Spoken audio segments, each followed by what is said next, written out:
we must realize that in the use of technology by IEBC, the question remains, has that use of technology met the standards of integrity, verifiability, security, and transparency?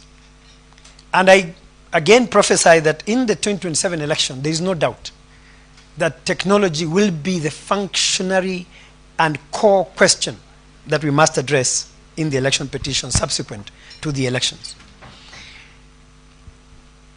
Those of you who followed the Rigiji saga will remember that at some point the judiciary website, the online filing system went down. I want you to carry this question into 2027. Why did that online platform collapse? Why did the firewalls that we created before 2022 suddenly become vulnerable?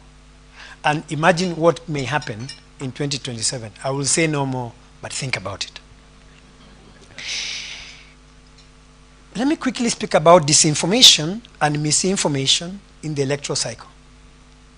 And if I repeat what others said yesterday or this morning, do forgive me. I was not invited yesterday, neither was I invited this morning. I was invited to be here before 11. So blame Felix for all my mistakes after now. We know that social media platforms enable rapid spread of information and ideas, often bypassing traditional media gatekeepers. And you know the fight between Tuko, Kenya News, and The Nation traditionally. The traditional media groups are struggling, and you saw the demonstrations outside the Standard Group yesterday. That tells you things are thick, and social media is taking over the media. This democratization of information dissemination can have both positive and negative consequences. On one hand, and Shakira, thank you for being here, it empowers individuals and marginalized groups to voice their opinions and mobilize support for various causes. On the other hand, it obviously also can lead to the spread of misinformation and echo chambers where users are exposed only to views that reinforce their own beliefs.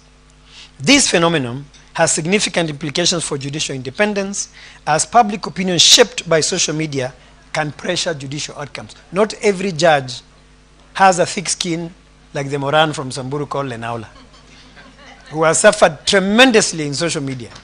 Many judges do struggle with the effect of what is said about them on social media. I think my skin is worse than that of a rhinoceros. It is very thick. And I'll tell you why in a bit. You know that in Kenya by September 30th, 2022, there were 60 million mobile phone devices.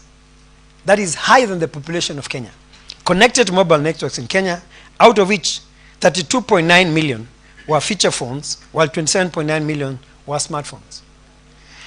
The use of mobile phones is a huge thing. It becomes bigger as we go to future elections. Contrary to what people think, social media is huge. Even my Shamba guy in Manyata, I see him on all these social media platforms because 10.5 million Kenyans by January 2023, which is 19% of the population, are connected to social media. And the radio, therefore, even for Luyas, where is this? Even the radio for Kinamukwanja is no longer where they send salamu. They send salamu through social media. And we know that in Kenya, general elections are characterized by heightened political fervor and providing fertile ground for the proliferation of misinformation and disinformation. And both actors within and outside the country deploy false narratives to sway public opinion. Cambridge Analytica. And you know what went on in America? The role of Russia in disinformation and misinformation during elections.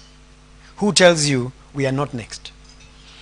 The European Union Election Observer Mission final report in the 2022 elections pointed out that online space was distorted by extensive and sophisticated disinformation campaigns targeting multiple election stakeholders and largely seeking to undermine public trust in the electoral processes through repetitive attacks on the IEBC and its members.